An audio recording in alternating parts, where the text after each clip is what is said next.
नमस्कार, आप देखना शुरू कर चुके हैं ज्ञान कोश। ज्ञान कोश का चुनावी सफ़र इस समय पहुंच चुका है बनारस में और हम लोग मौजूद हैं बनारस के 80 घाट पे। यहाँ पे कुछ स्टूडेंट्स बैठे हैं, उनसे हम बात करते हैं स्टूडेंट्स की समस्याओं के बारे में, सरकार की नीतियों के बारे में, सरकार ने अपने उत्तर प्रदेश के 5 साल के शासन में किस प्रकार से कार्य करा, इन सब पर चर्चा करेंगे। जी, क्या नाम है आपका? दिनेश कुमार। जी, दिनेश जी, अब अभी ऑफ कैमरा एक डिबेट सी चल रही थी।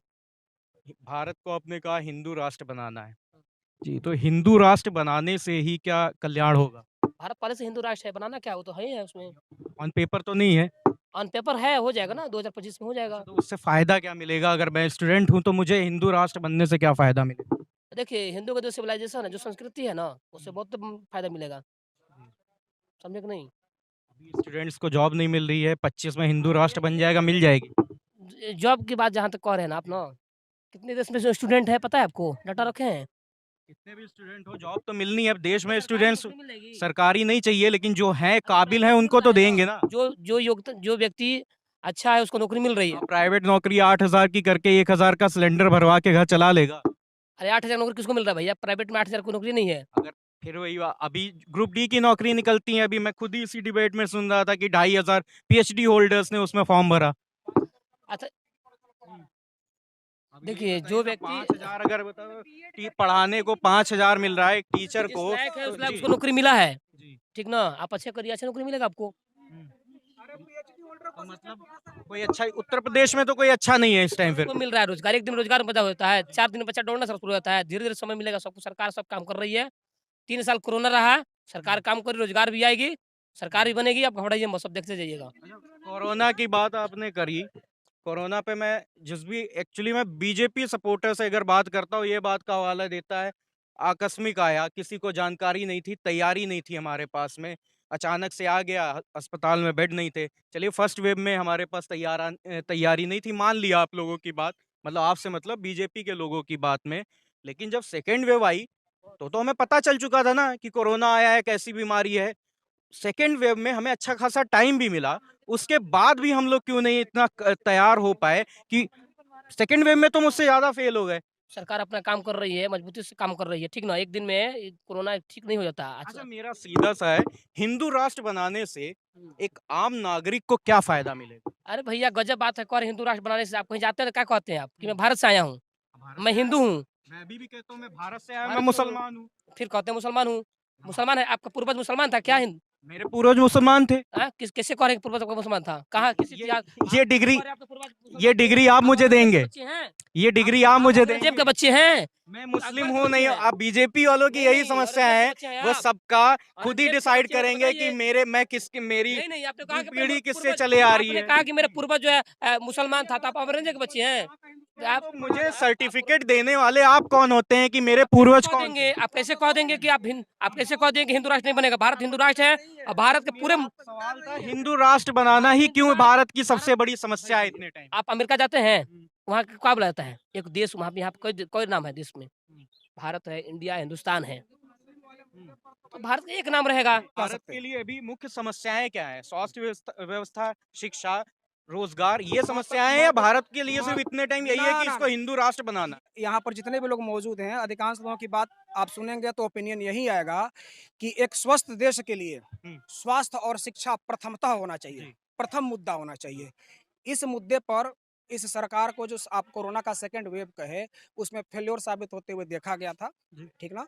और जो शिक्षा पर उत्तर प्रदेश सरकार ने भी बहुत कम बजट जो खर्च किया, हम्म, शिक्षा और स्वास्थ्य पर इस देश को केंद्रित होना चाहिए, उस पर विशेष मुद्दा बना के कार्य करना चाहिए। उसमें सरकार की कमजोरी रही है। हर सरकार की कुछ खामियां भी होती है, कुछ अच्छाइयां भी होती है। इसमें यह फेल्योर साबित हुई है। यह जी। हम नहीं, कई लोग कह रहे हैं अच्छा, और ये ये क्या हुई? ओपिनियन है। अच्छाइयाँ अब देखिए कि कुछ ऐसे मुद्दे थे जो हमें लगता है जिसको भाजपा सरकार में जो सेंटर में लाया गया या जिस पर काम किया गया, जैसे ट्रिपल तलाक वाली चीज़ थी, जी। है ना? मेरा विशेष अध्ययन नहीं है, लेकिन जो ट्रिपल तलाक के मुद्दे को सुलझाया गया, उसके बाद से 370 धारा के मुद्दे को सुलझाया गया, उसके बाद से जो राम के जन्म और उनके पात्र होने पर, ऐतिहासिक पात्र होने पर विवाद था, जी। उसके लिए जो वहाँ मंदिर निर्माण कराया गया, मैं ये कह रहा हूँ कि यह एक उनका महत्वपूर्ण एक्शन था। बिल्कुल है, महत्वपूर्ण हाँ, एक्शन है, मैं मैं आपकी मैं बात से मैं एक बात सहमत हूँ। बता मैं एक बात बोलना जी। चाह रहा हूँ यह महत्वपूर्ण जो एक्शन था, उससे क्या था कि ये चीज़ किसी और सरकार में संभव नहीं हो पाई थी। इसने उसको संभव कर दिखाया, है ना? और भी इनके कार्य रक्षा के क्षेत्र में, शिक्षा के क्षेत्र में करने की लोग कोशिश कर रहे हैं। लेकिन मुझे मेरा मेरा जहाँ तक देखना हुआ कि जो अभी जब रोज़गार की बात कर रहे थे, है ना? मैं खुद सुनता हूँ कि 5-5 हज़ार, 8-8 हज़ार पर या बाईपास पर कुछ कॉलेजेस में जाइएगा, जितने भी इधर जौनपुर आजमगढ़ की तरफ हैं, एक असिस्टेंट प्रोफेसर लेवल का व्यक्ति, है ना? जो जैसे 48,000 कुछ सौ रुपया प्राइमरी टीचर को यहाँ दिया जाता है परमानेंट में, उत्तर प्रदेश में। एक असिस्टेंट प्रोफेसर जो कि पीएचडी होल्डर है, उसको जब 8,000 5,000 दिया जाएगा, उसका क्या खर्च चलेगा? क्या यह मेरे लिए मुख्य मुद्दा नहीं है?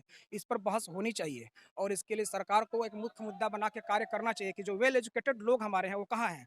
क्यों रेलवे की ग्रुप डी की सफाई कर्मियों की भर्ती आई थी, तो उसमें 2,500 पीएचडी होल्डर भरे थे। यह शर्म की बात नहीं है? तो ये सोचना होता है कि हमारा देश किस मुद्दे पर काम कर रहा है। देश मतलब होता है जो केंद्र में सत्ता है, उसको इस पर विचार करना चाहिए, इस पर जनता की ओपिनियन लेनी चाहिए और जो वरिष्ठ मंत्री हैं, उनको मीडिया में वार्तालाप करने के लिए उपस्थित होना चाहिए, भागना नहीं चाहिए। मेरा मन आपने ये कहता है। आपने जैसे राम मंदिर का ज़िक्र करा, हुँ, हम लोग अयोध्या भी गए थे, वहाँ के गरीब तबके से भी मिले, लोगों से बात करी तो उनसे वो बीजेपी से नाराज़ दिख रहे थे। हुँ, तो पूछा गया कि क्या समस्याएँ हैं? हमने कहा राम मंदिर बनवा दिया है। तो उनका एक ही कहना था, राम मंदिर मुझे खाने को नहीं दे देगा। हुँ। कभी भी किसी भी जो धार्मिक संस्था की बात आप करेंगे ना, कोई भी मंदिर, मस्जिद या चर्च खाने के लिए कुछ मुहैया नहीं कराता है। खाने के लिए मुहैया की जो चीज़ होती है, जैसे कि भारत सरकार जो अन्नपूर्णा योजना के तहत, योजनाओं के तहत जो गरीबों को ये शौचालय की बात होती है या अन्न बाँटने की बात होती है, वो करता है। लेकिन कोई धार्मिक संस्था किसी को खाने-पीने को नहीं दे सकता है, समझ रहे हैं? हो सकता है कि वो लोग उस बात से बिदके हुए हों कि जिन चीज़ों की हमें ज़रूरत है, वो वो हमें नहीं मिल प्राप्त रही। नहीं हो रही है ना? धर्म के प्रति किसी भी, वो हिंदू हो, मुस्लिम हो, आस्था एक अलग चीज़ होती है। लेकिन हमारे जीवन की व्यवस्था के लिए हमारी अर्थव्यवस्था का पुष्ट होना बहुत आवश्यक है। ठीक है ना? मैं भी एक अध्यापक के तौर पर काम कर रहा हूँ, जननायक चंद्रशेखर विश्वविद्यालय बलिया में। मैं हिंदी विभाग से पीएचडी किया हूँ, सारी शिक्षा दीक्षा बीएचयू से हुई है, बीए से लेकर पीएचडी तक। तो मैं कभी भी जब वार्तालाप करता हूँ, तो मैं चाहता हूँ कि सकारात्मक तथ्य निकल कर के आएँ। देखिए, बौखला के कुछ भी बक देना किसी पार्टी के विरोध में या किसी पार्टी के पक्ष में, यह एक तरफ़ा वार्तालाप होता है। एक सबसे बड़ा जो होता है मानव धर्म होता है, मानवता को मानना चाहिए, लेकिन धर्म के नाम पर धर्म के नाम पर और जाति के नाम पर रोटी इतने सदियों से सेंकी जा रही जी। है ना? इस पर हमारे साहित्य के तो ये कवियों ने कैसे रोटी खत्म लिखी है। होगा? यह लोगों का बौद्धिक जागरण बहुत ज़रूरी है जी। और बौद्धिक जागरण सिर्फ़ पीएचडी कर लेने से, पीजी कर लेने से नहीं हो जाता या हुँ। एमटेक, बीटेक कर लेने से। यह चेतना का स्तर पर जागृति ज़रूरी है और यह चूज़ करना होगा। अंधड़न में कन्हवा राजा, या कहावत है, अंधों में कान्हा राजा। उस उस चीज़ को, विवाद ना हो जाए वहाँ।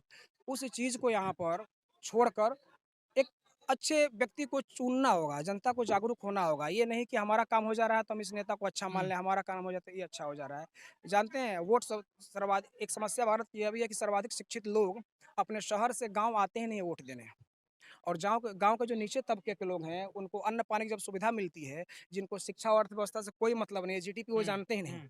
उन लोगों से वोटिंग अधिक मिलती है। जी, बिल्कुल। तो सरकार भी क्या करती है, हमें जहाँ तक हमारा अनुमान है कि वो उन लोगों के लिए व्यवस्थाएँ दे देती हैं, जो पर्सनल हैं। लेकिन वेल एजुकेटेड लोगों के लिए कोई विशेष व्यवस्था नहीं आती है ना? तो विवाद मैं यही कहता हूँ कि ये कैसे खत्म होगा जो आप कह रहे हैं, इसको जागरूक होना पड़ेगा, धीरे-धीरे जनता जाग रही है। हुँ। कभी भी आप देखिए, सम्राट अशोक का शासन नहीं बना रहा, या तो उत्थान-पतन प्रक्रिया है, प्रकृति प्रदत्त प्रक्रिया है और ऐसी स्थिति में थोड़ा-सा सब्र करना चाहिए। अगर हमको लग रहा है कि हमारी वर्तमान सत्ता, वो कभी की वर्तमान हो, अगर वह तानाशाही कर रही है या मनमानेपन कर रही है, क्योंकि जब सत्ता बहुत क्षेत्र कवर कर लेती है ना, तो फिर वो मनमानी शुरू करती है। तो हमें विचार-विमर्श करके, जनता को एकत्र करके ऐसे ही वैचारिक क्रांति करनी चाहिए। बमबारी, गोलीबारी से, अफरा-तफरी से, हिंदू-मुस्लिम या यादव-ब्राह्मण करने से काम नहीं चलता है। जी, लेकिन मैं देख रहा हूँ कि आजकल जितनी भी राजनीतिक, उत्तर प्रदेश में ही देख लीजिए ना, हम यादव हैं तो सिर्फ सपा को देंगे, जी। हम ये हैं तो कांग्रेस जातिवाद को की देंगे। राजनीति। हाँ, और इसी पर हमारे जो वरिष्ठ मंत्री हैं ना, इसी की रोटी तो सेकते हैं। कुछ बातें कर देंगे, उसके बाद से उसका फ़ायदा लिया जाएगा और हम लोग हड़बड़ी में किसी और को चुन लेते हैं, अब फिर हम वही पाते हैं जो पहले पा रहे थे। इसको कहते हैं मोह भंग होना। हमको मोह होता है कि हमारा सुधार होना है, या फिर कुछ नहीं होता है उसका, है ना? तो जागरूक होना ज़रूरी है। हमारे साथ कुछ स्टूडेंट मौजूद थे जिनसे हमने बात करी, उनके विचारों को सुना। अगर यह वीडियो आप फेसबुक पेज पे देख रहे हैं तो पेज को फॉलो करें, यूट्यूब पर देख रहे हैं तो चैनल को सब्सक्राइब और बेल आइकन प्रेस करें।